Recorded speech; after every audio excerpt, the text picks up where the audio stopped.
Hop, on va débuter. Non.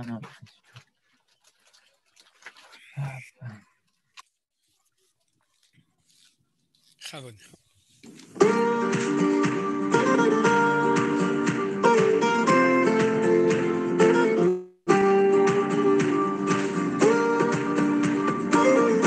En direct sur Lilmod. Bonsoir à toutes et à tous. On est très heureux de se retrouver avec le Rav Menachem Ackerman. Et il faut dire qu'on est heureux pour plusieurs raisons. Que le thème de la prière, à mon sens, est un thème très, très important dans le judaïsme qui est très peu étudié. Et encore moins les textes de la prière. Souvent, on a des cours sur la prière. Qu'est-ce que la prière? Comment prier? Mais d'aborder les textes, c'est pas toujours. C'est rarement qu'on fait ça. Et la dernière chose, c'est que je pense aussi qu'en ces temps de confinement, nos prières changent. On n'est peut-être pas dans notre synagogue, on n'est peut-être pas dans notre rite actuel, on est parfois seul à la maison. C'est l'occasion, avec le Rav Ackerman, de revisiter ces prières et de comprendre leur profondeur. Alors, Toda Rav Ackerman et Bechavod. Toda Rabba, shalom à tout le monde. Alors tout d'abord, donc Leilou Nishmat Michel Johar Malkas Ananes, comme chaque semaine, le lundi, le shiur Leilou Nishmata, et pour ceux qui étaient les habitués du shiur à domicile, quand on le faisait chez les gens, c'était, vous vous souvenez, Evelyne est là, au début c'était chez Michel elle-même, après chez les Sarabis qui sont là, Evelyne est là, et donc chez Leilou Nishmata, et comme quelqu'un envoie le chat, on le fait aussi, le Leilou Nishmata Rav Yonatan Zaks, Zecher Tzadik Vekadosh Livracha, qui est Niftar ce Shabbat, et si déjà Gdolé Israël, aussi à Rav David Feinstein, le fils de Rav Moshe Feinstein, le Baal Igrot Moshe, son fils qui était un très grand Talmid Chacham, qui était à New York, donc, et qui est aussi parti ce Shabbat, donc chez Gamleye, Yel et Leilou Nishmato. Et bien entendu, s'il y a d'autres gens que vous voulez rajouter, ou vous l'envoyez par chat, ou bien je les rajoute implicitement en pensant aussi à eux maintenant. Tov. Et puisque Johan, tu as commencé aussi avec l'union j'y pense même pas, mais Toda Rabba Ken, Evelyne Leilou Nishmati Mimorati. Ça, j'y pense tout le temps, mais je pense à plus le shiur du Midrashet Yehuda. Comme ça, on se divise. Et Toda Rabba. Et comme c'est vrai qu'en fin de compte, les tfilotes, il y a une remise en question de la tfila. Kamuna Leilou Nishmat Kamuna Batrachen Nachon Fabien Toda Rabba. Rappelle-le-moi chaque semaine. C'est-à-dire qu'avec Shanilo Eshkar. Et il y a une espèce de remise en question, c'est-à-dire on ne peut pas prier de la même manière. Pour certains, c'est une crise, et apparemment c'est une crise, c'est-à-dire de ne pas pouvoir prier avec le support de la tfila. Pour d'autres, c'est une autre manière de prier, surtout quand on prie en minyan, mais en dehors du Bet Knesset. Là maintenant, c'est à cause de l'hiver, je suis rentré dans un Bet Knesset, et je vais vous faire partager ma argacha un petit peu, c'est que j'avais le sentiment qu'il y avait quelque chose qui dérangeait, qui est un mur devant, c'est-à-dire je m'étais tellement habitué à ce que tout était ouvert et que les tfilotes ils montaient directement et que là tout d'un coup on nous met un mur, un mechitza de barzel entre nous et Avinu Sheba Shamayim. Donc il y a quelque chose de bien aussi dans de fait d'être sorti. Et pour d'autres, c'est la prière B'yichidut. Donc j'espère, Bezrat Hashem, et Yohan, je te remercie de l'avoir fait remarquer, que cette itamkut, surtout qu'il y en a beaucoup pour qui le Shabbat, c'est encore plus dur pour eux d'arriver à la tfila, parce que pour toutes sortes de raisons, ils ne peuvent pas participer d'aucune manière. Donc ce limoud nous permettra de mieux prier Bezrat Hashem, puisqu'on étudie les tfilos de Shabbat. Donc que Bezrat Hashem, ce Yiyun Betfila, cet approfondissement de la Tfila, ça nous permette de mieux prier. Et des Chagav, j'en profite parce que chaque fois j'oublie, pour vous rappeler, j'en ai parlé la semaine dernière, que grâce à un ami à moi, Michel Rothenberg, qu'une grande partie de vous connaissez dans mon minyan à moi, Keilou, dans le minyan où je prie, nous Sfard en général, puisque c'est moi qui prie, puisque je dois dire Kaddish. Le Sfard, c'est bien pour les Ashkenazim, pour les Sfaradim. Si vous connaissez des gens, et j'ai envoyé le lien régulièrement, c'est-à-dire si vous connaissez des gens en France ou en Israël qui veulent participer à un minyan Bezoom, Yala Zoom Gali, vous pouvez les prévenir et faire passer le lien. Et Bezrat Hashem, ça permet de prier. Je vais rajouter une chose que m'a dit un ami, je ne crois pas que je vous l'ai dit, que m'a dit un ami à moi, un Talmid Chacham de Efrat. Il m'a dit, regardez, quand le Beth Mikdash va être reconstruit, comment ça va se passer la tefila? Les gens, ils n'auront plus tellement d'intérêt à prier au Beth Knesset, parce que le gros truc, c'est le Beth Mikdash. Mais tu ne viens pas tous les jours au Beth Mikdash. C'est le Kohen qui fait la Avoda avec les korbanot. Alors, une fois de temps en temps, tu montes à Yerushalayim pendant les Chagim, ou une fois tous les quelques mois. Mais en fin de compte, chacun il sera chez lui. Alors, comment ça va se passer? Eh bien, tout le monde entier sera lié en Zoom avec la voda du Beth Amikdash. Comme il y a marqué, Shalosh Pamim Yirae Kol Strocha Pen Hashem Elokecha, et la Gemara dit Yireh Yirae. Et la grandeur du Zoom, en tout cas pour ceux que je vois ici, c'est que tu vois et tu es vu, n'est-ce pas, Youssef, hein? C'est-à-dire qu'on se voit des deux côtés. Et donc, je l'envoie Albert Bezrat Hashem. Et ça, c'est, si ça se trouve, c'est ce mal qu'il ou cette irida du Zoom, etc., ça nous prépare à quelque chose de grandiose qui aura Bezrat Hashem dès qu'on reviendra, on rentrera à la maison, le Beit HaMikdash, et que la Avoda sera comme ça de nouveau. Donc, il faut voir les choses un petit peu dynamiques. Et maintenant, on va rentrer dans la tefila de Shabbat. Alors, j'ouvre le texte. Que vous voyez Bezrat Hashem. Vous voyez, il y a marqué le Nishmat Michel. Et donc, juste comme d'habitude, je me mets moi de telle manière à voir un maximum de personnes pendant qu'on fait le limoud. J'en vois 15, qui est pas mal. Et on étudie Tfilat Shacharit. Alors, il faut que vous compreniez, c'est-à-dire pour ceux qui nous rejoignent maintenant, on a étudié depuis cette période, on a étudié toute la Tfila de Harvit, de Shabbat, de Kabbalat Shabbat, et ensuite la Tfila de Harvit de Shabbat. Pour ceux qui veulent retrouver les enseignements, ils sont en principe sur le site de Midrash Yehuda, et si vous n'y arrivez pas, alors vous pouvez demander, vous adresser à Johan, et sinon, je peux aussi vous l'adresser dans les liens de mon drive personnel pour retrouver les cours sur Harvit. Pour tout ce qui est de la tefila de Shacharit de la semaine, c'était justement l'étude, elle était faite à l'époque, elle était faite avant que ce soit en Zoom, mais ceci dit, j'ai des enregistrements audio que les gens peuvent avoir accès de tous les cours, et il y a une trentaine de cours, en gros, sur la tefila de Shacharit de la semaine. Une partie des gens y étaient. Pourquoi je vous dis tout ça? Parce que je m'excuse pour ceux qui étaient dans ces cours-là, mais de toute façon, je ne pense pas que ça va tellement les déranger. Mais aujourd'hui, je suis un tout petit peu obligé, comme on fait la tefila de Shacharit, de reprendre un thème qui est très important, qui est la structure de la tefila selon la Kabbalah. Al-Pi Arba Olamot. Donc, pour ceux qui le connaissent déjà, ça vous fera une révision. Pour ceux qui n'y étaient pas, c'est la plupart des gens ici, c'est un premier cours. Donc, aujourd'hui, avant de commencer à étudier la tefila de Shacharit de Shabbat, on va poser certains fondements qui sont essentiels, qui vont nous permettre de comprendre, de mieux comprendre, parce que je ferai de nouveau après ça référence à cet enseignement. Donc, une fois quelqu'un a demandé, il y a un cours aussi dans les cours sur Shacharit de la semaine, où j'ai enseigné sur les Arba Olamot, mais aujourd'hui, ce que je vais dire, Bezrat Hashem, ce sera suffisant pour tous les gens qui n'ont pas étudié ça à cette époque, donc pour la plupart des gens, ou qui ne connaissent pas ça d'autres sources, pour pouvoir comprendre ce qu'on étudiera.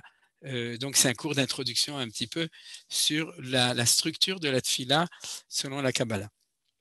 Alors, tout d'abord, l'introduction, bien entendu, il faut savoir que la tefila, c'est la relation vis-à-vis de Akadosh Baruch Hu. Et comme nous disait Manitou à propos de la paracha la semaine dernière, je le dirais en une phrase, la prière, c'est la moitié du dialogue entre Dieu et nous, quand l'autre moitié du dialogue, c'est la parole de Akadosh Baruch Hu, qui est la prophétie. Et c'est possible d'ailleurs qu'on en parlera, que ce sera ça le sujet de l'étude de la Parashat Hashavua cette semaine. Ça nous permettra de mieux établir les choses pour ceux qui ne connaissent pas encore cette idée. Mais en tout cas, c'est un enseignement essentiel de Manitou. Quand on prie, on dialogue avec Dieu. Le problème, depuis 2000 ans ou 2400 ans, c'est qu'on s'est habitué à parler au mur. C'est pour ça qu'on prie au kotel. C'est-à-dire qu'on s'est habitué à ce que nous, on parle et qu'on n'ait pas la réponse de Akadosh Baruch Hu à notre fila, c'est-à-dire que le dialogue soit immédiat. Tu parles, il parle, tu parles, il parle, c'est-à-dire on dialogue. Et donc, du coup, on a perdu cette dimension de la tfila qui est celle d'une tfila normale. C'est-à-dire une tfila normale, c'est que tu dis à Dieu des choses et que Dieu te répond ce qu'il a à dire. Par exemple, le dialogue entre Abraham et Akadosh Baruch Hu à propos de Sdom.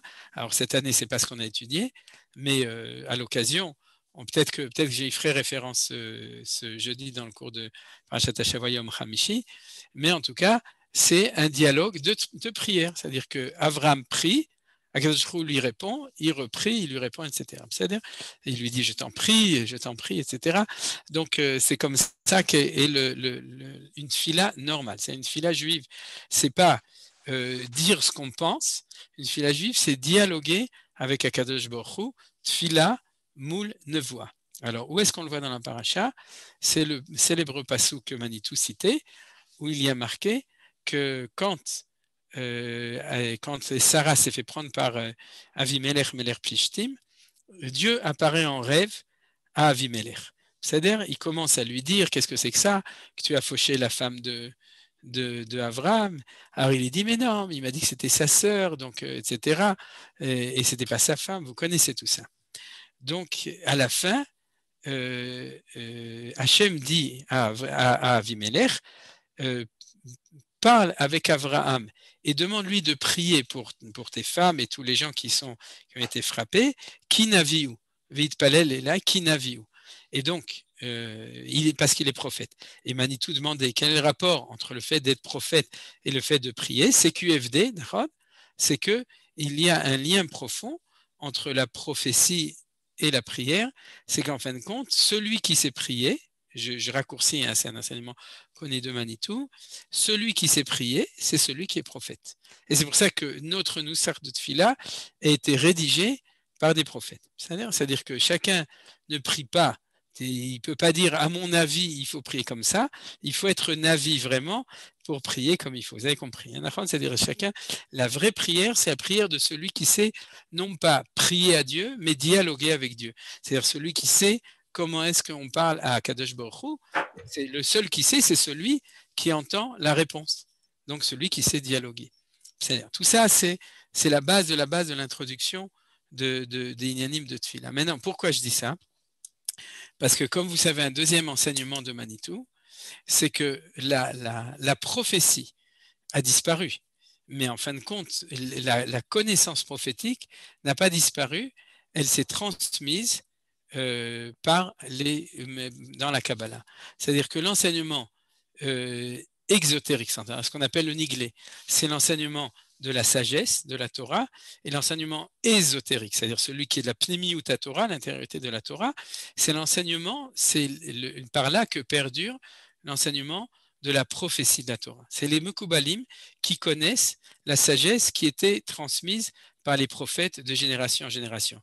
Et le jour où le dernier prophète a arrêté de prophétiser, il a transmis aux sages cette connaissance, et c'est ça qu'on appelle la Kabbalah. C'est-à-dire, c'est ce qui se transmet, Kabbalah, qui est reçu de génération en génération, et qui est les connaissances que les prophètes nous ont enseignées comme connaissance de ce qu'on appelle la pnémiout Torah, c'est-à-dire la relation vis-à-vis de Akadosh Baruch Hu. Pourquoi je vous dis ça? Parce que si vous joignez ces deux enseignements, le premier, que la prière et une demi, c'est le dialogue du prophète, d'accord? Et que d'un autre côté, la connaissance de la prophétie passe chez les Mekubalim, j'arrive, troisième proposition, que celui qui veut savoir comment prier, il doit aller chez les kabbalistes pour qu'ils lui apprennent comment est-ce qu'on prie. Vous comprenez? C'est-à-dire ceux qui connaissent les clés de la prière, c'est les Mekubalim. C'est pour ça d'ailleurs qu'un des enseignements essentiels des Mekubalim, c'est les kavanot à tfila, c'est le sens de la tfila, je dirais comme ça, kavana dans le sens kivun, et que ce dont s'occupent essentiellement les Mekubalim dans les shivot de Mekubalim, c'est de prier avec kavana. C'est-à-dire ils ne prient pas de la même manière que nous, ils prient différemment, mais ils ne nous demandent pas à nous de prier comme eux. Nous, on prie comme des gens normaux, et eux, ils prient comme des kabbalistes, mais en tout cas, c'est chez eux qu'on connaît. Alors, ce qui est leur rôle vis-à-vis du peuple, c'est ou bien de prier eux pour nous, ou bien de savoir traduire l'enseignement de la Kabbalah pour nous expliquer à nous comment le faire à notre niveau à nous. C'est-à-dire d'avoir des kavanotes d'hommes normaux, des kavanotes simples, mais en tout cas, comme chaque chose, qui sont basées sur l'enseignement. Parce que sinon, tu vas avoir d'autres kavanotes. C'est-à-dire tu vas prier selon ta compréhension des choses ou selon la compréhension d'un Talmid Chacham qui va l'expliquer de manière philosophique ou de manière personnelle avec ses pensées, etc. Il n'y a rien de pas soul en ça. Il n'y a rien de mauvais en ça parce que la prière, c'est quand même l'expression du nefesh, du cœur et de la pensée de l'homme. Mais la meilleure manière de prier, c'est de recevoir des kabbalistes une traduction des choses dans le sens qu'on peut comprendre. Alors, bien entendu, vous savez qu'un des plus grands, mon maître qui était l'élève de Manitou, Rav Meir El-Fassi, je vous l'avais déjà cité, il a dit que Manitou était le plus grand des traducteurs de la Kabbalah. Il m'avait dit une phrase comme ça, il m'a dit de Kiryat Moshe, le Rosh Yeshiva du Kollel de Notzer Benakeh, un des élèves de Manitou israélien. Il m'avait dit, il y a des Mekoubalim, il y a des plus grands kabbalistes que Manitou, mais des Masbirim, ceux qui expliquent la Kabbalah, c'est-à-dire ceux qui étaient capables de la traduire dans notre langage. Il m'a dit, moi, à mon avis, le plus grand de notre temps, c'était Manitou. Donc voilà, vous avez reçu une askama pour la grandeur de notre maître de Manitou là-dessus, de ce point de vue-là. Donc, tous ces élèves, bien entendu, ce qu'on essaye de faire, c'est d'utiliser les traductions que Manitou nous a données, et puis de continuer un petit peu de notre manière. C'est pour ça aussi que l'enseignement que je vous donne, une partie, c'est des sources officielles, c'est-à-dire des choses qui ont été enseignées, et une partie, c'est des chidushim de Manitou, une partie, c'est des chidushim à moi. Donc, quand c'est des chidushim à moi, je ne prends pas les responsabilités de dire que c'était l'intention du Harizal ou du Rabbi Chaim Vital de dire exactement cette chose, c'est Be'eravon Mugbal. Vous savez, c'est dire, comment on appelle ça, une société à... comment on appelle ça comment on appelle ça Responsabilité limitée. Voilà, c'est ça. Limitée, Exactement. responsabilité limitée. Voilà, Todaraba, c'est-à-dire exactement. On essaye de limiter, mais on n'y arrive pas toujours.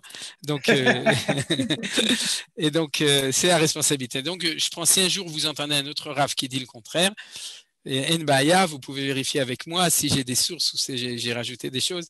Ça a l'air de ce point de vue-là, mais c'est les risques du métier. Il faut essayer de faire descendre les choses à notre niveau de compréhension. Donc, après cette longue introduction, on va passer à la structure de la prière, de la prière de Shacharit.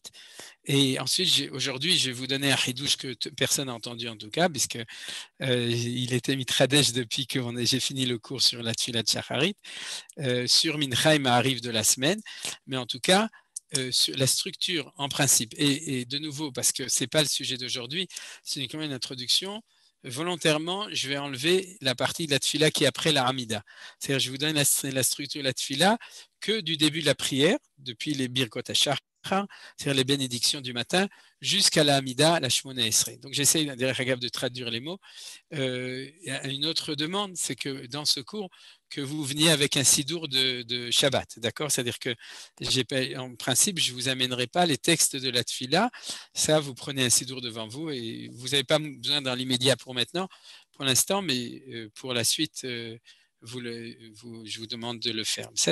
Donc, la structure, c'est une structure qui monte.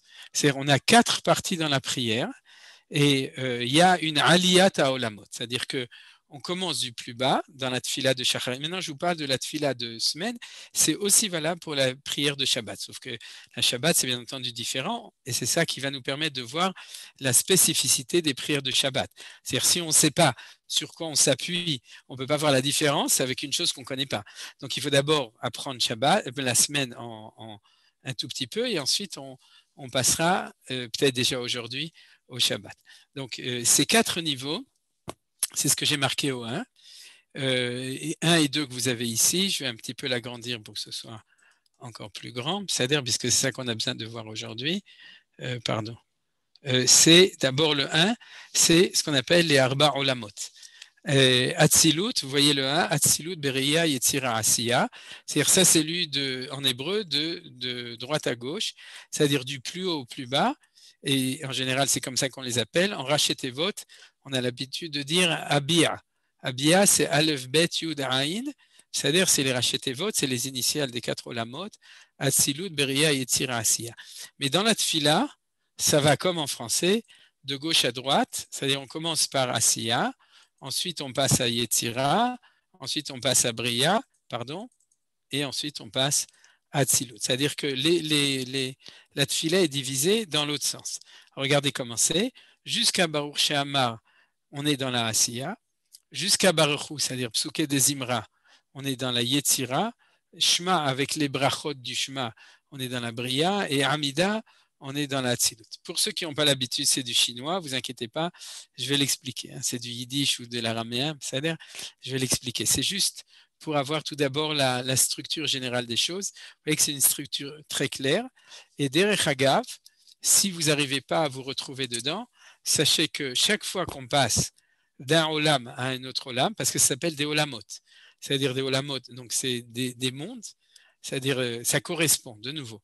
On est dans la prière, mais dans la Kabbalah, il y a toujours des correspondances. C'est-à-dire que vous avez d'un côté, la prière, c'est la prière, mais ça correspond à plein d'autres, énormément d'autres notions. Et aujourd'hui, je vais vous donner une correspondance. C'est-à-dire, ce n'est pas les correspondances du métro à Paris, c'est les correspondances de la Kabbalah. C'est autre chose, Besséner. Alors, de ce point de vue-là, sans parler de correspondance, si on se concentre dans la tfila, on passe de l'un à l'autre, on monte, olam. Alors, comme je vous disais, si vous voulez un signe clair de ça, c'est que chaque fois qu'on passe d'un olam à un autre olam, qu'est-ce qu'on fait entre les deux? Qu'est-ce qu'on dit? Kaddish. Kaddish, il a fait mode, on fait Kaddish.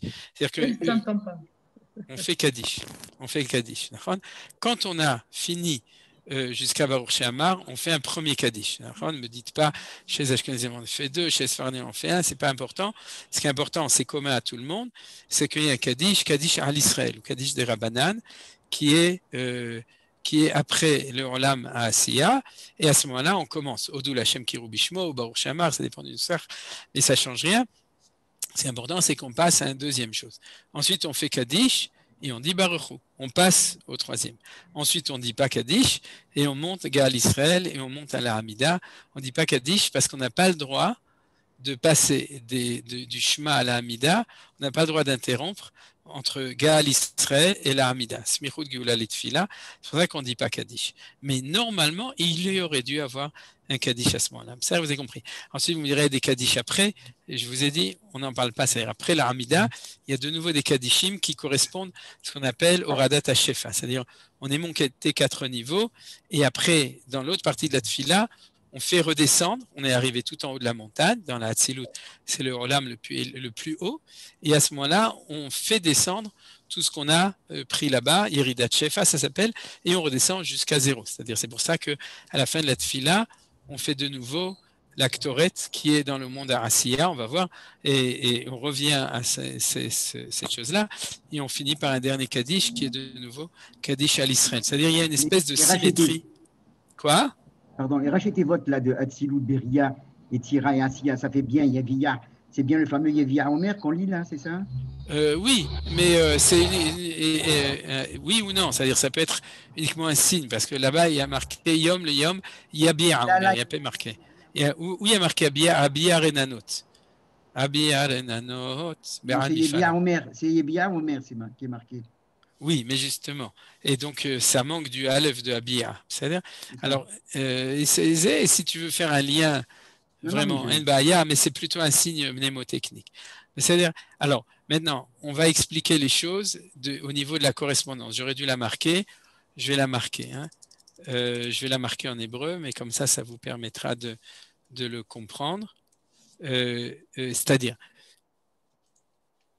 pardon. Je le mets, ça prend 2 minutes, ça vous permet un petit peu.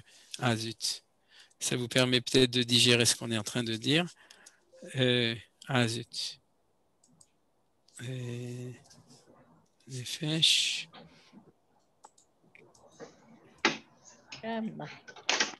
C'est-à-dire, juste une seconde.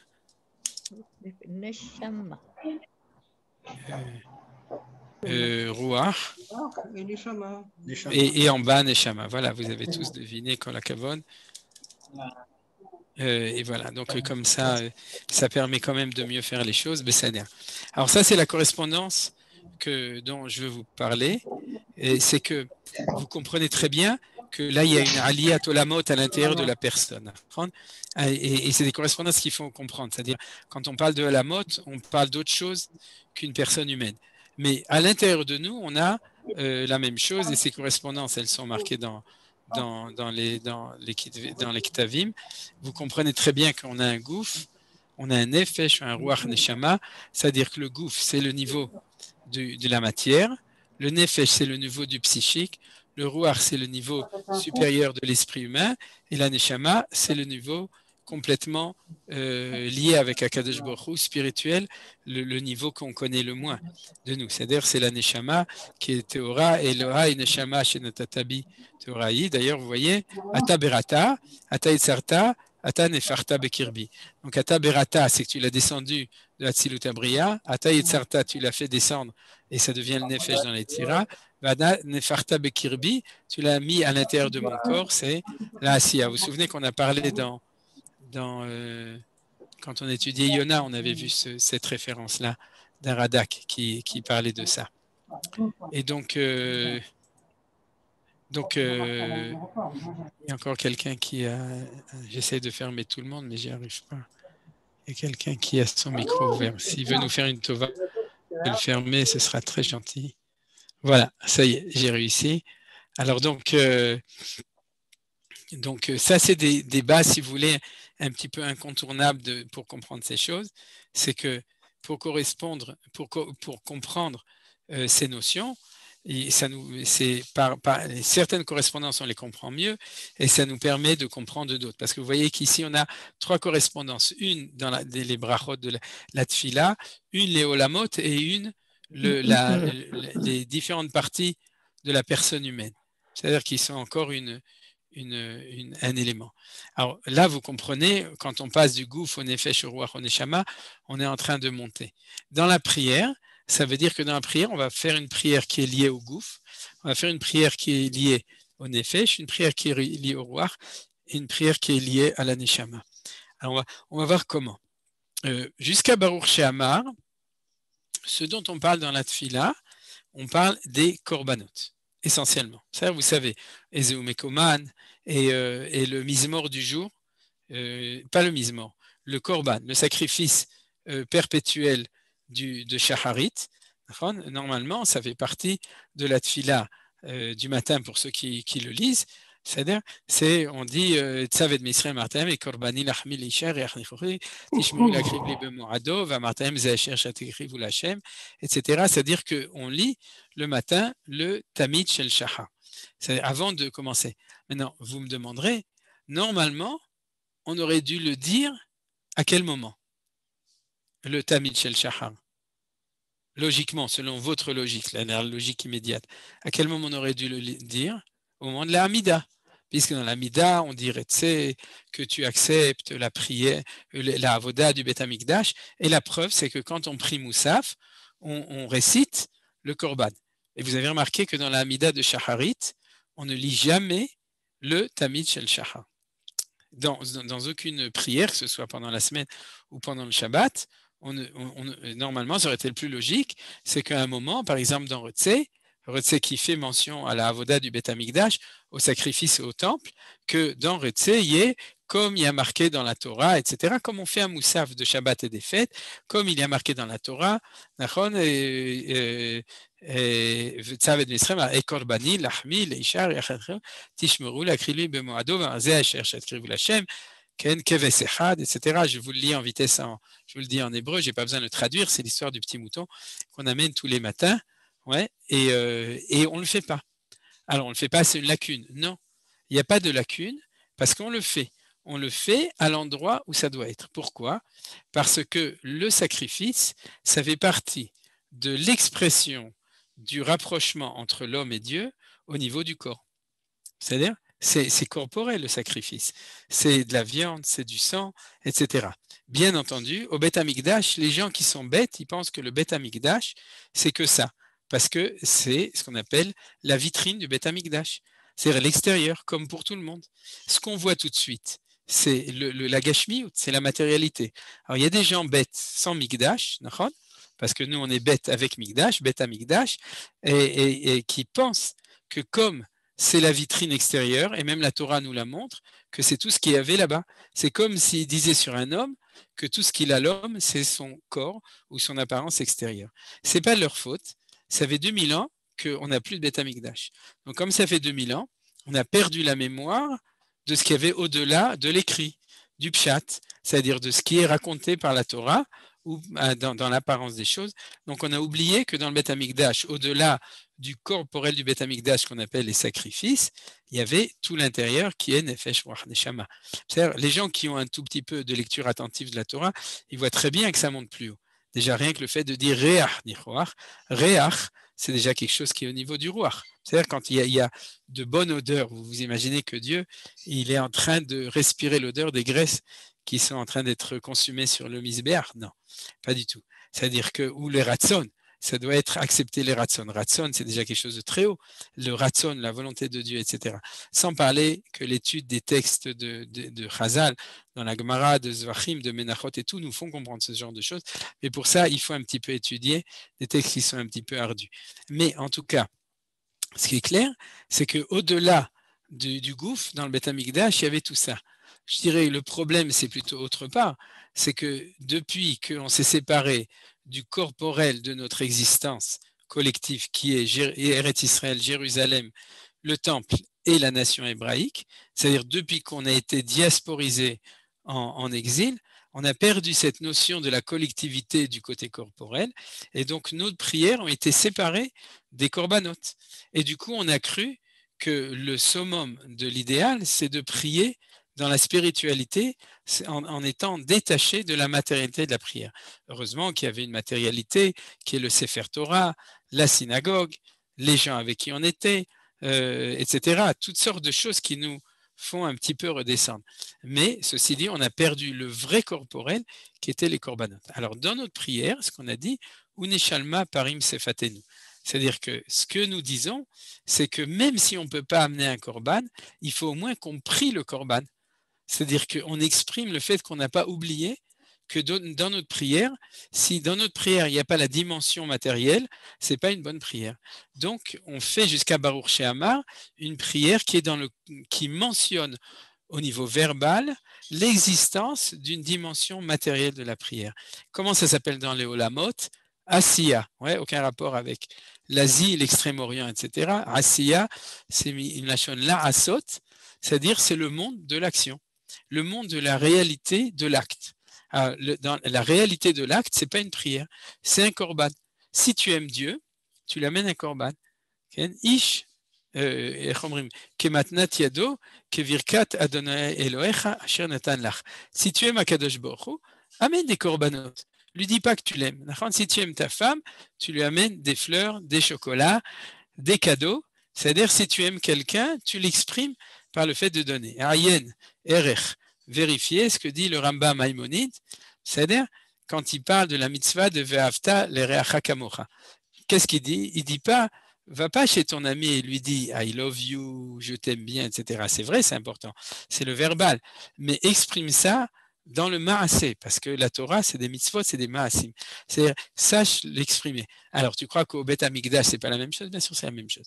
Donc, dans notre fila, tu ne peux pas t'élever avant d'avoir commencé par le fait que tu es un homme qui commence du monde matériel. Le monde matériel, c'est le monde de l'action. Le monde de l'action, c'est le monde de la matière, où tu amènes un korban au Beth Amikdash. Souvenez-vous, je l'ai dit plein de fois, c'est de Manitou, mais c'est du pshat. Le mot korban, c'est pas le sacrifice. Le sacrifice, c'est juste l'histoire d'Abraham avec Yitzhak, parce que Dieu a lui demandé de prendre son fils et de le rendre sacré. Sacrifice. C'est l'histoire de Yitzhak. Mais dans le monde du sacrifice, le vrai, au Beth Amikdash, ça s'appelle un korban, c'est-à-dire l'expression de la volonté de s'approcher de Akadosh Baruch Hu, Karov, d'être proche. Et donc, quand tu veux être proche, tu l'exprimes de tous les niveaux. Premier niveau, matériel. Alors, puisqu'il n'y a pas de Beth Amikdash, alors on le prie.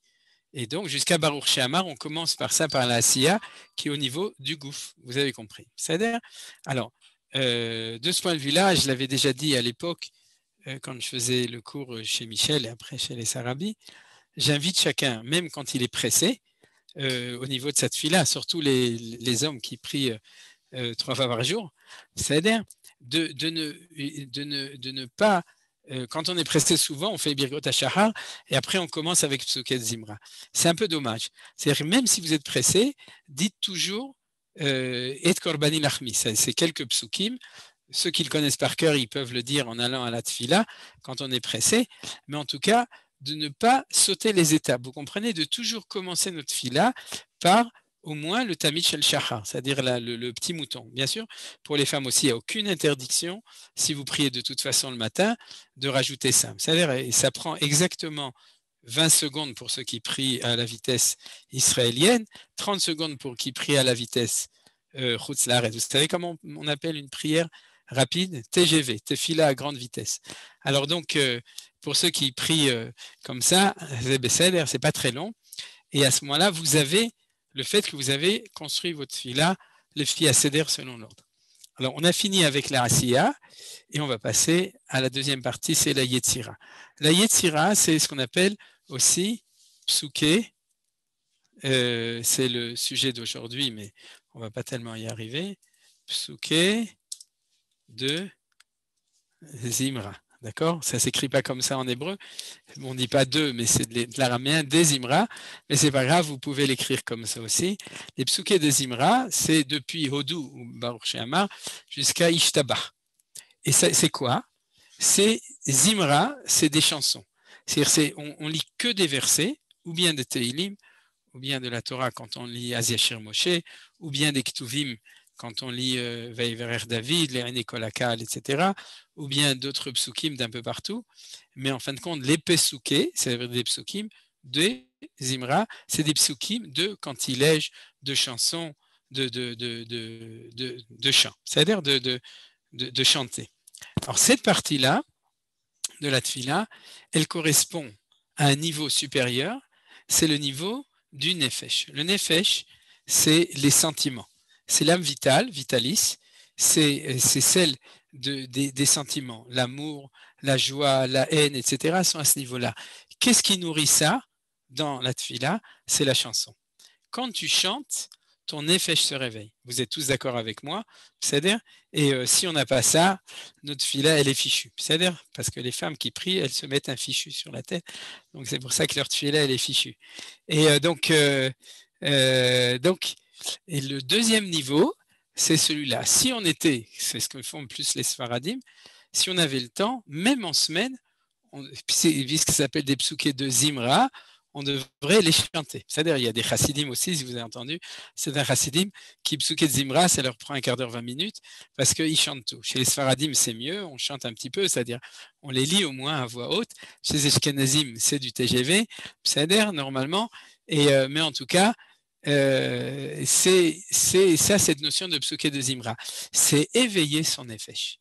Une fois que tu as nourri ton gouffre avec les korbanot, c'est-à-dire que tu as exprimé ta kirva, ta proximité de Dieu au niveau de ton corps en parlant des korbanot, tu vas exprimer ton nefesh. Et ton nefesh, c'est ça. Par exemple, au niveau du Beth Amikdash, le nefesh du gouffre, c'était les libations.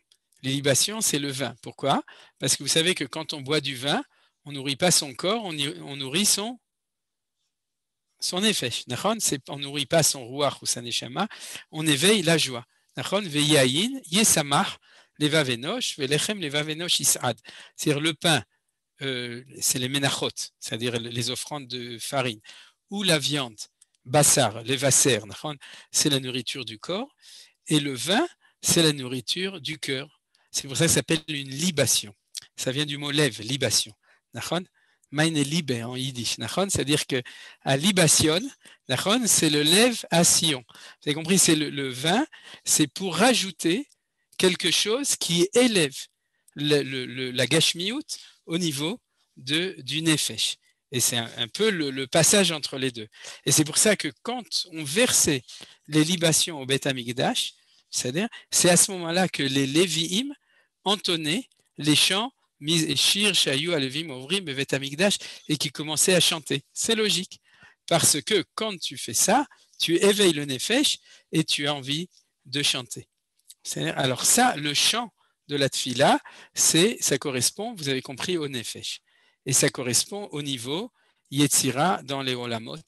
C'est-à-dire, ça c'est le deuxième. Ensuite, Shemaï Brachot, on s'élève encore, on est au-dessus du Regesh, le Regesh, c'est-à-dire le sentiment, c'est-à-dire où le Nefesh qui est au niveau du psychique, là où il y a le sentiment des choses, et on arrive au Ruach, quelque chose qui est plus haut, c'est en fin de compte, on s'élève à un niveau de présence de Dieu, et d'après Manitou, de nouveau je vous donne l'enseignement de manière assez rapide, le Shema, c'est le monde où on fait le lien entre l'infini et notre monde à nous.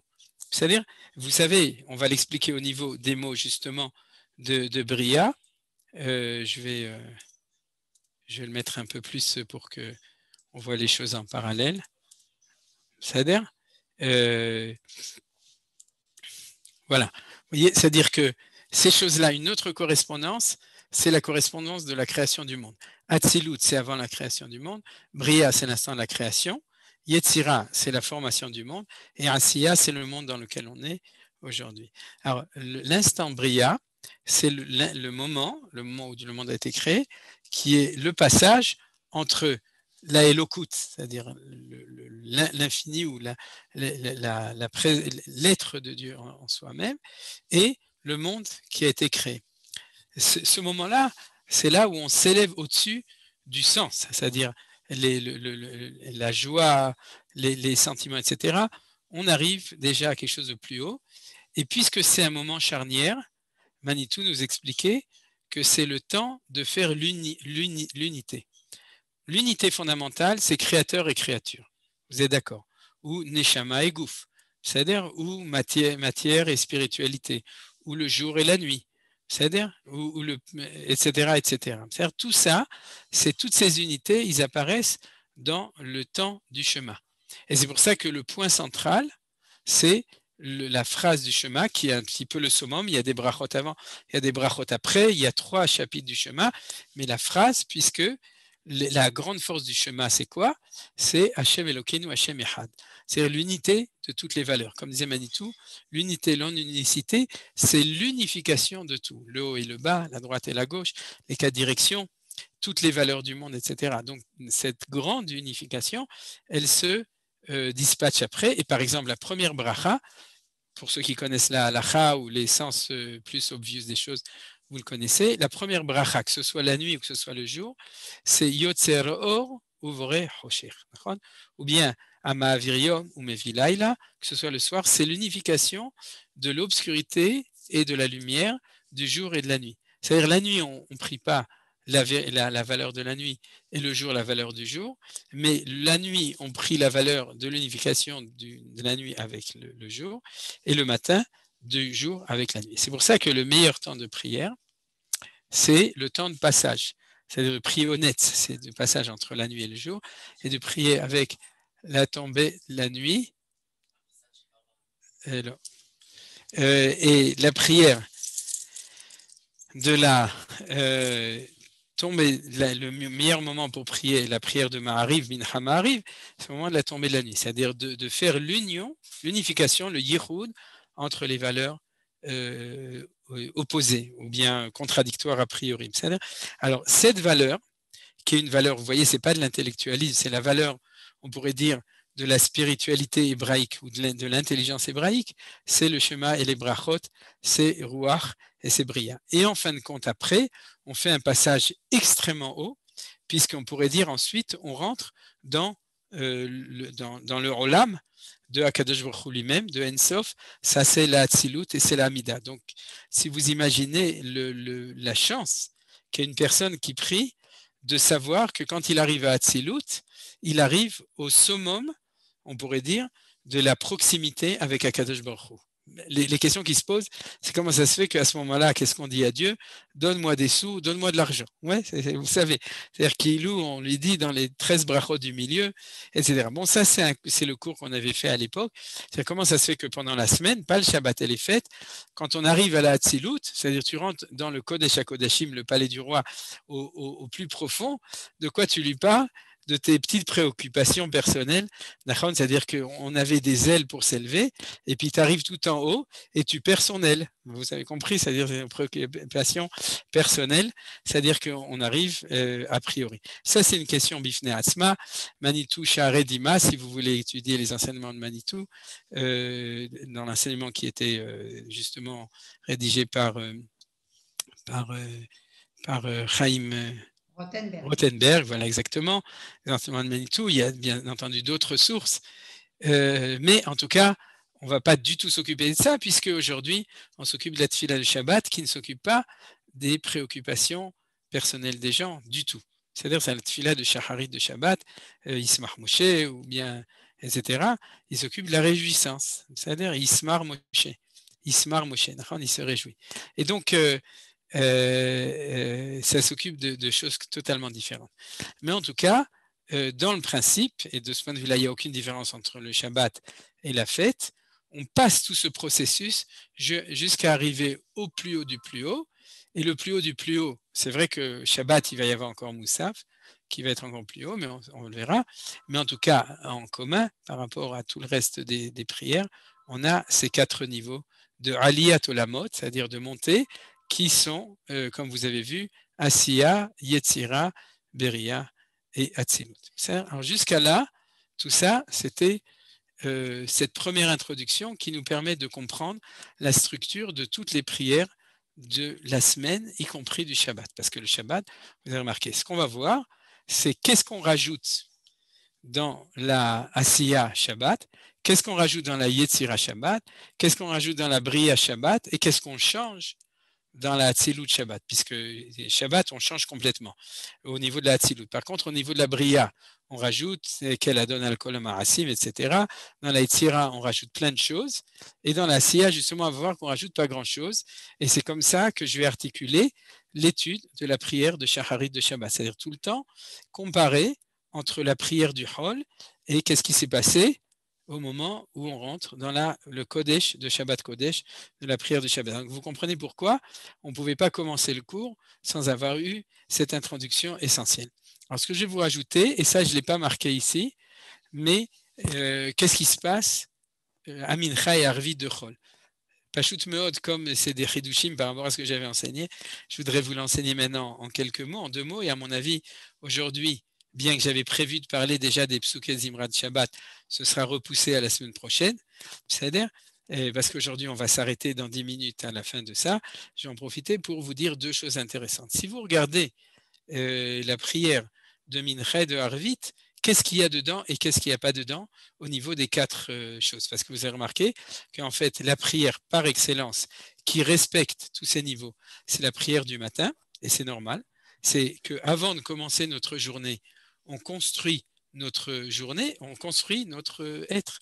C'est-à-dire qu'on construit notre être, on nourrit notre gouffre, notre nefesh, notre roar neshama, on fait de l'ordre dans tout ça par résonance avec les 4 olamot de Hakadosh Baruch Hu. C'est-à-dire on est lié à ça dans notre prière. Donc, bien entendu, on a une influence sur notre être nous-mêmes, on le sent. Un juif qui prie, il sent que ça lui fait du bien à l'anshama, au gouffre, etc., à tout. Mais bien entendu, on est aussi en résonance avec d'autres dimensions, celle de Olamot de Hakadosh Baruch Hu. C'est-à-dire, c'est pas seulement que la prière, on l'a fait pour nous, on l'a fait pour la bonne cause, c'est-à-dire pour nourrir notre relation vis-à-vis de Hakadosh Baruch Hu, pour donner à Hachem ce qu'il a besoin de recevoir de notre avoda shebalev, Ezoï avoda shebalev cette fille-là, c'est-à-dire il y a tous les niveaux. Il y a le niveau personnel, le niveau collectif du peuple juif, puisqu'on le fait à la place du Tamid Shel Shachar qui était au Beth Amikdash, et puis il y a les niveaux aussi supérieurs par rapport au niveau de la Elokut, c'est-à-dire de la divinité qui a besoin de nos prières pour que le monde y soit comme il doit être, ou en tout cas pour qu'il avance vers là où il doit arriver. Alors bien entendu, les kabbalistes, ils ne s'occupent pas de leurs besoins à eux, ils savent le sens de ces niveaux supérieurs et ils prient avec ces kavanotes. Nous, on prie comme on peut prier et on prie bien. On n'a pas besoin de prier comme eux puisque la halakha n'a pas demandé de prier comme eux, mais de prier normalement.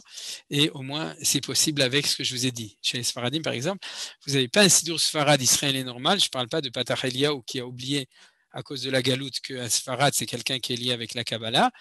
C'est-à-dire, mais dans un sidour israélien de tefila normal Sfaradi, vous avez marqué en haut Ken Asiya, Beria, Atzilut, etc. Vous le verrez. J'espère que pour ceux qui ne le savaient pas jusqu'à aujourd'hui, alors maintenant ça vous permettra de mieux comprendre les choses par rapport à tout cela. Alors maintenant, qu'est-ce qui se passe avec Mincha et Arvit? Et l'explication que je vous donne maintenant, dans les 7 minutes qui me restent, est liée avec un très bel enseignement du Rav Kook dans Olat Reia sur le fait que Avram tiken filat shacharit, Yitzhak tiken filat mincha, Yaakov tiken filat arvit, c'est-à-dire à quoi correspond une sensibilité de shacharit mincha arvit. Alors, j'ai pas eu le temps, Blineder, il y a une très belle traduction dans le livre de, j'ai oublié son prénom, de Kohn, sur le judaïsme, bon, mais en tout cas, il y a une belle traduction du texte de Rav Kook, de Olat Reia, et Blineder, on l'imprimera et je vous le donnerai pour ceux qui veulent dans les textes pour la prochaine fois. Mais je vais faire uniquement référence allusive à ça. Regardez, on passe à Mincha. Dans Mincha, qu'est-ce qui est intéressant? C'est qu'on n'a pas du tout la Bria. C'est-à-dire, on fait ni Shema, mais on ne fait pas de Brachot. On aurait pu imaginer que Dieu aurait voulu qu'on fasse le Shema aussi à Mincha. Et en fait, non. Il ne va pas par 4 Shema, il n'en fait que 2. Un à Shacharit et un à Arvit, pas à Mincha. C'est-à-dire, est-ce qu'on a la Asiya? Oui, puisque normalement, on fait la Ktoret, on fait Tamid Shel Ben Arbaim, on relie, etc. Bien entendu, pour les Sfaradim, les Ashkenazim, ils ont oublié ça, mais dans le principe, il y a. Et il y a un mini Yetzira, c'est qu'on dit Ashrei. C'est-à-dire, on commence avec un des Psuket Zimra, puisque c'est le même qu'on dit le matin, qui est très central dans la tfila du matin, dans les Psuket Zimra, c'est le Mizmor de Ashrei Yoshua Betecha, et on le redit à Mincha. Arvit, par contre, on ne le dit pas, vous avez remarqué. C'est-à-dire que la tfila de Mincha, il y a le premier, le deuxième et le quatrième. C'est-à-dire, on fait Asiya, Yetzira, Atzilut, et on ne fait pas Bria. Tfilat Arvit, c'est le contraire.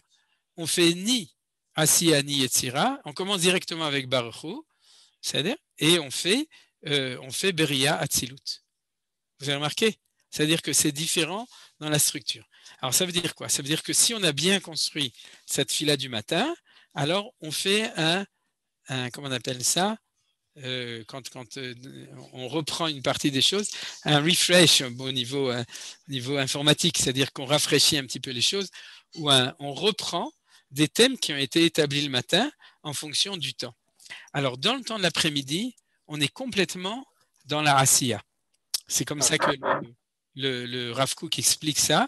C'est-à-dire que la raison pour laquelle la prière de Mincha, elle est une prière qui est extrêmement courte, c'est parce que c'est une prière où on s'arrête 10 minutes, un quart d'heure, tu es au milieu du boulot, c'est-à-dire où tu es en pleine course aux Galeries Lafayette ou dans le canyon ici à Jérusalem, ça dépend chacun chez qui il se trouve, mais en tout cas, tu t'arrêtes au milieu, et vous le voyez souvent, c'est-à-dire que quand on monte le Kvish Mispar Echad depuis jusqu'à Yerushalayim à l'heure de la Shkiat HaChama, vous avez plus de voitures arrêtées sur le bord de la route avec des gens qui font Mincha que de voitures qui roulent. Il n'y a pas d'embouteillage parce que tout le monde est assis en train de faire Mincha juste avant la Shkia.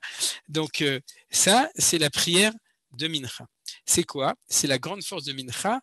Tu es dans la Asiya et tu t'arrêtes dans la Asiya pour prier Dieu.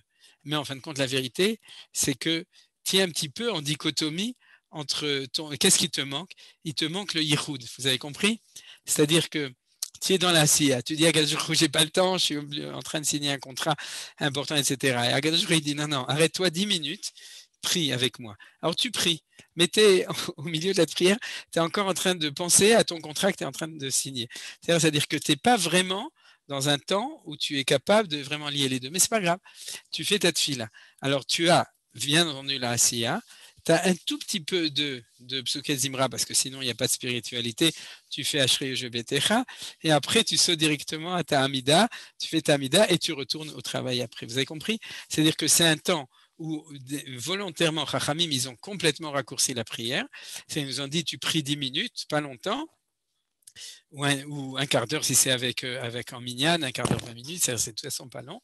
Et tu fais un petit peu, c'est-à-dire tu introduis directement une Hatzilut au milieu de ton temps de Asiya avec un petit peu de Psuket Zimra. Par contre, quand tu es à la Tfila du soir, comme nous dit justement le Rav Kook à propos de Yaakov Tiken Tfilat Arvit, tu rentres chez toi, tu as fini ta journée, tu n'es plus du tout dans la Asiya, c'est-à-dire dans le temps, le Yetse, la Avodato, Adearev, c'est-à-dire le temps de la journée, c'est le temps de la Asiya, le temps de la nuit, c'est le temps de la contemplation. C'est pour ça qu'il nous dit que d'où on apprend que Yaakov Tiken Tfilat Arvit, on l'apprend de son rêve avec l'échelle, c'est-à-dire de son rêve prophétique. Yaakov Avinu ne prie pas une Amida, il prie et il s'allonge sur les pierres du Misbeach, et il a une vision prophétique. Et nous dit le Rav Kook que ça correspond au temps de la nuit. C'est-à-dire quand tu as fini ta journée, tu as fini ton travail, tu es dans le retour à la maison, tu es dans un temps de Heshbon, c'est-à-dire tu fais le bilan de ta journée, tu es dans le calme de la nuit, dans la paisibilité de la nuit, normalement du retour dans ta maison où tu es censé être home sweet home, le retour à un certain calme par rapport à la course de métro boulot dodo ou Eget boulot dodo en Eretz Israël, c'est-à-dire tu es dans le temps où le temps est arrivé de faire un bilan, de t'approcher plus de la Kadosh Baruch Hu, d'être dans un niveau plus élevé. Et à ce moment-là, tu n'es plus dans la Asiya. Donc c'est pour ça que le soir, il n'y a pas cette chose-là. D'ailleurs, il n'y a pas de korbanot la nuit de toute façon. C'est-à-dire que c'est aussi une des raisons. Tous les korbanot, la Asiya, sont toujours dans la journée. Il y a une avoda de la nuit qui s'appelle Ekter Halavim Vevarim. C'est-à-dire c'est une avoda, mais on n'amène pas de korbanot la nuit. Tout ça, c'est une référence que vous connaissez sûrement pour ceux qui étudient la Gemara au premier chapitre de Masechet Brachot. Mais en tout cas, tu n'es plus dans la Asiya. Le soir, tu es dans la contemplation. Donc, il n'y a pas d'Asiya. Tu n'es même pas dans Psuket Zimra parce que l'élévation de la journée te permet d'arriver directement aux deux niveaux supérieurs, Bria et Hatzilut. Alors ça, c'est ce qui est spécial dans la prière de Harvit. Ce qui est intéressant, et par là je termine, c'est que, et je peux fermer, du coup on va fermer le stop share. Voilà. Ce qui est intéressant pour conclure, c'est que le vendredi soir, on est tellement dans la Neshama Yetera, et ça on l'avait appris, que qu'est-ce qu'on rajoute le vendredi soir avant la Bria Asiya, Bria Hatzilut? Qu'est-ce que tu dis, Gilles? Vas-y, ouvre ton micro, on te voit parler.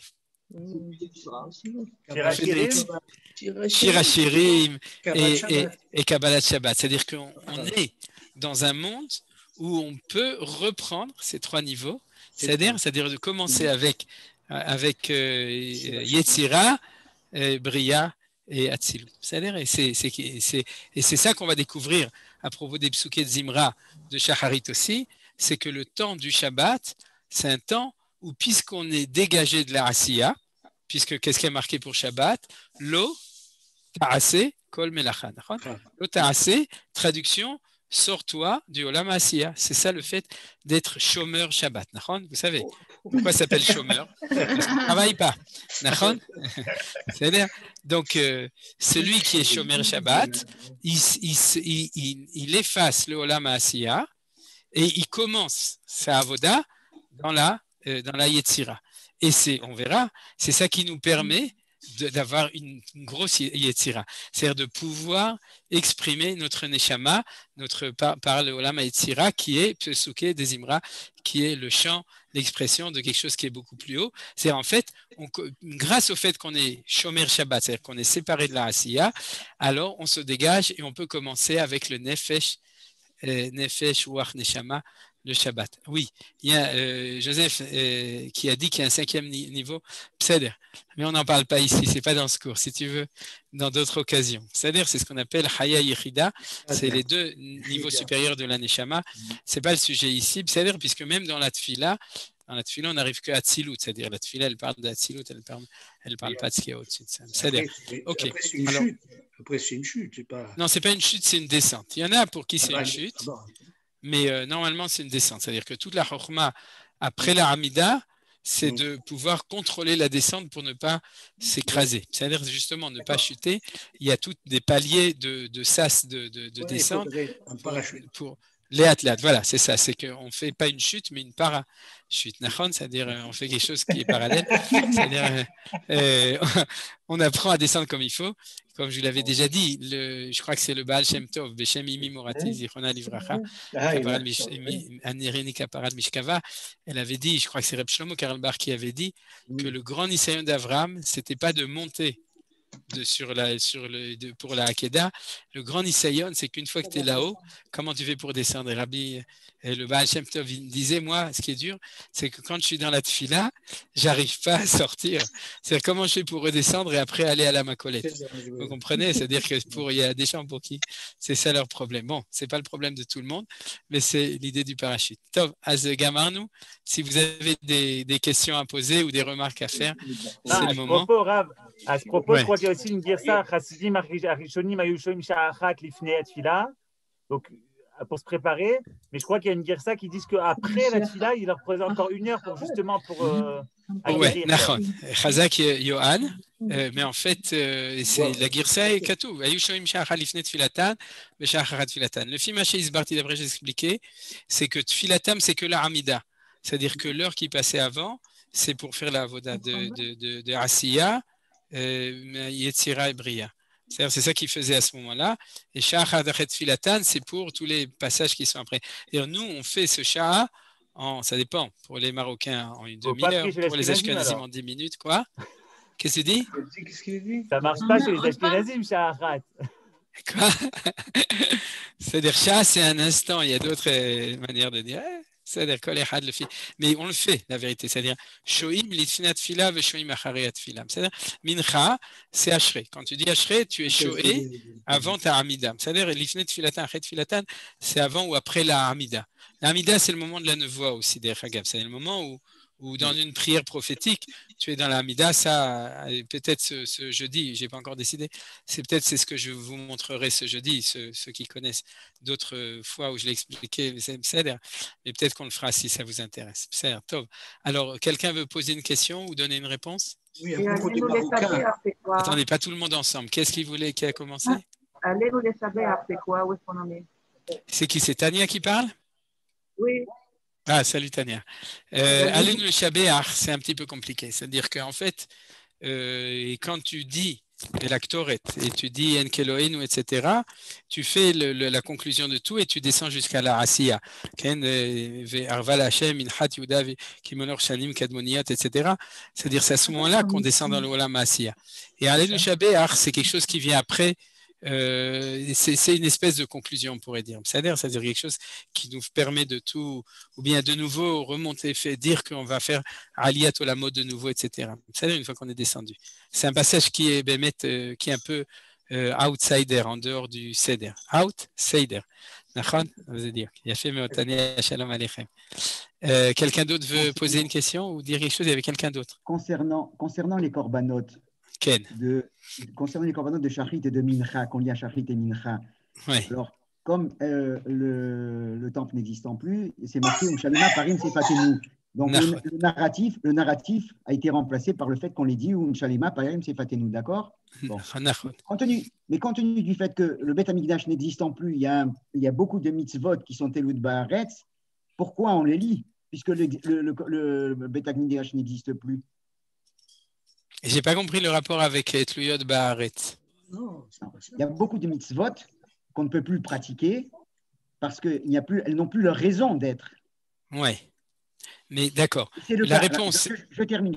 C'est le cas du Beth Amikdash, puisqu'on ne fait plus les corbanotes. Alors pourquoi on les lit? Pourquoi on les répète au quotidien, le Shachrit et Mincha? D'accord.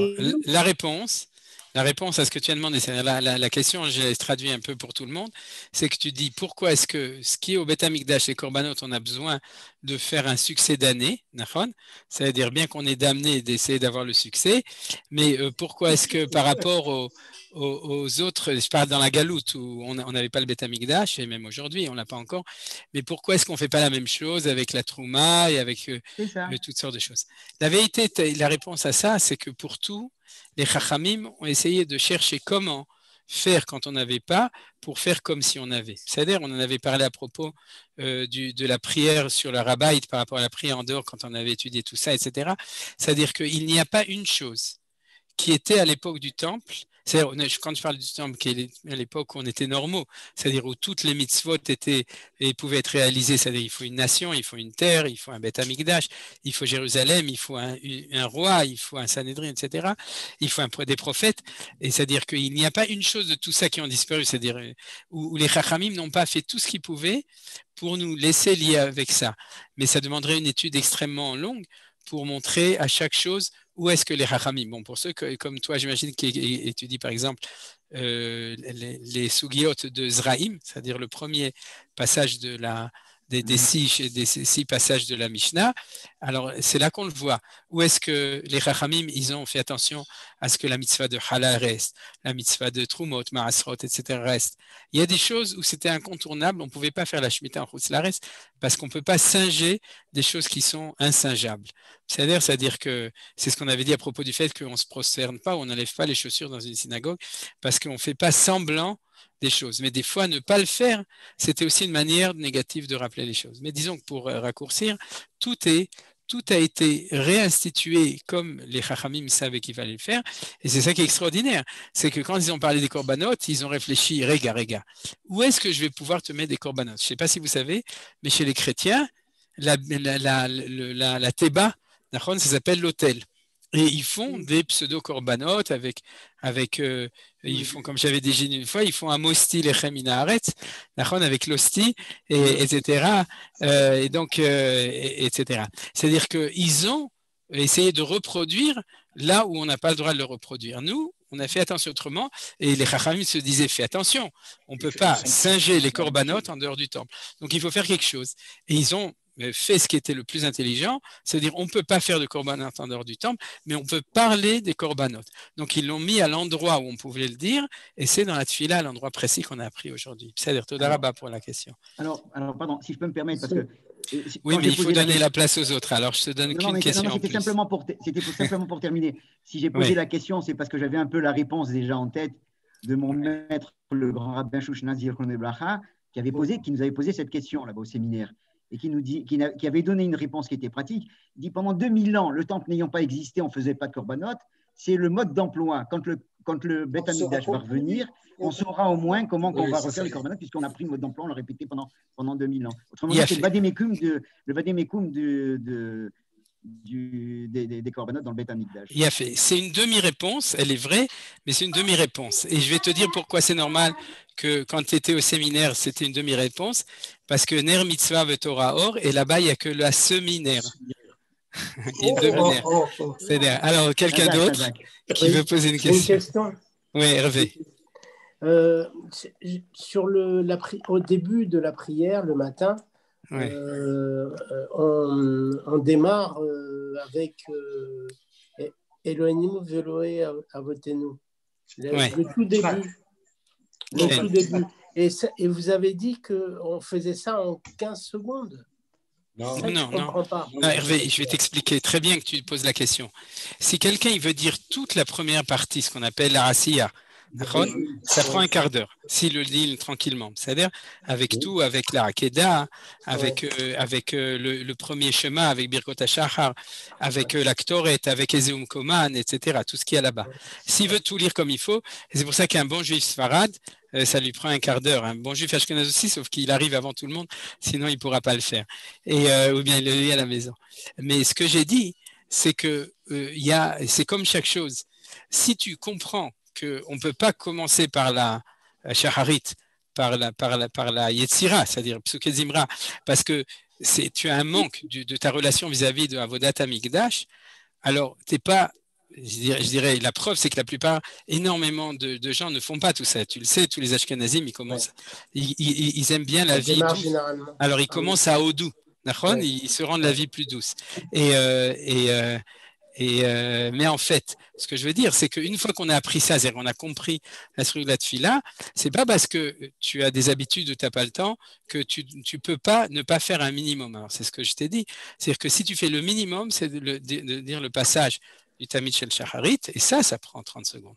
C'est-à-dire, mais si tu veux tout dire, bien entendu, ça prend plus longtemps. Où est-ce qu'il est le Tamid c'est Shel Shacharit? Et Korbani Lahmi. Les Isha et Reach Nichochit Ishmeru la Krivli Bemoado. Je ne peux pas dire quelle page parce qu'on n'a pas, on n'a pas le même site. Merci. Tu le retrouveras. C'est-à-dire encore une question C'est la paracha du Talmud. Bien sûr, Nelly. Oui, je voulais demander, au temps du Beth Amikdash, il y avait des pilotes comme ça où on pouvait monter comment l'individu qui n'était pas au Beth Amikdash, Structuré par ça se passait. Oui, réponse. Attendez, il y a quelqu'un d'autre qui parle. Alors, s'il vous plaît, ne parlez pas en même temps parce que sinon ça ne marche pas. C'est un grand sujet, ça. Oui, mais je vais te répondre en une seconde. C'est que tout d'abord, au Beth Amikdash, c'était fait comme ça.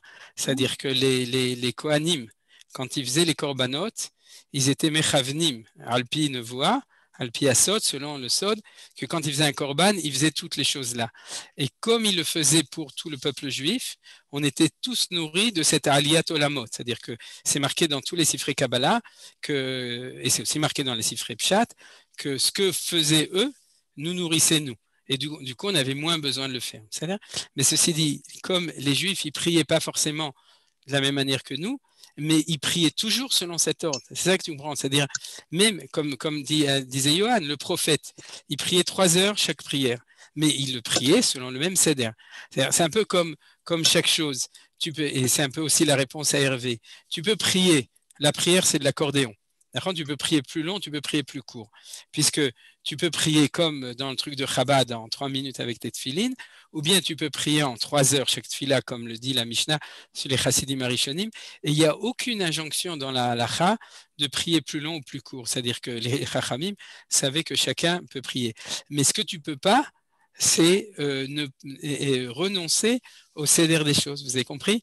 C'est-à-dire, l'accordéon, c'est de concentrer ou de déconcentrer, mais il faut faire selon l'ordre des choses, parce que ça, c'est, par exemple, un exemple, le Harizal dit que si jamais tu as sauté des psuket zimra parce que tu es pressé, c'est-à-dire, ceux qui ne sont pas selon Kabbalah, ils disent tu les rattrapes après la Hamida. Le Harizal, il dit c'est inverser les conduits du Shefa, de le dire après. Donc, tu l'as pas dit, c'est pas grave, tu le diras demain ou c'est grave. Donc, chacun, ça dépend si tu es plus Haredi ou moins Haredi. Moi, je dis que c'est moins grave. C'est-à-dire, mais en tout cas, tu le diras demain, c'est-à-dire mieux. Mais aujourd'hui, tu l'as pas dit, c'est fini parce que ça fait partie d'une certaine conduite dans tous les sens du terme. C'est-à-dire. Encore une question ? Non. Oui. Oui. Tu nous apprends comment prier. Oui. Alors, tu nous apprends comment prier et comment comprendre la tefila. Et tu nous dis aussi, il y a des gens qui prient TGV. Ouais. Alors, qu'est-ce qui est important ? De dire les mots ou de les comprendre ? Si tu pries TGV, tu ne les comprends pas. C'est tellement vite. Il faut dire les mots ou bien l'intérioriser. Comme disait Johan. Il n'y a pas une réponse, il y a plein de réponses. C'est-à-dire que je vais donner une réponse, c'est qu'on a pratiquement tous grandi, à mon avis, 98% des personnes ici, ont grandi avec des tfilotes qu'on faisait sans comprendre un mot de ce qu'on disait, et on chantait à la synagogue, et on était heureux, et on s'élevait dans la tfila, et souvent on s'élevait plus que nos enfants qui comprennent tous les mots en Israël, et qui eux comprennent tout, et pourtant ils ne prient pas tellement. C'est-à-dire où ils prient pas, ils n'arrivent pas à prier, les pauvres. C'est-à-dire, donc c'est complexe. Ça racole, tout ça, c'est quelque chose. Ce qui est important, c'est d'arriver à parler avec Akadosh Baruch Hu, à se sentir, à élever notre nefesh, notre wach, notre neshama, etc., notre gouffre, pour y arriver. Et comment est-ce qu'on y arrive ? Vous savez qu'il y a 12 portes de la prière, parce qu'il y a 12 tribus. Aujourd'hui, où on n'est plus tributaire des tribus, on prie quand même, il y a 12 portes parce qu'il y a 12 manières différentes de rentrer dans la prière. C'est-à-dire, c'est bon.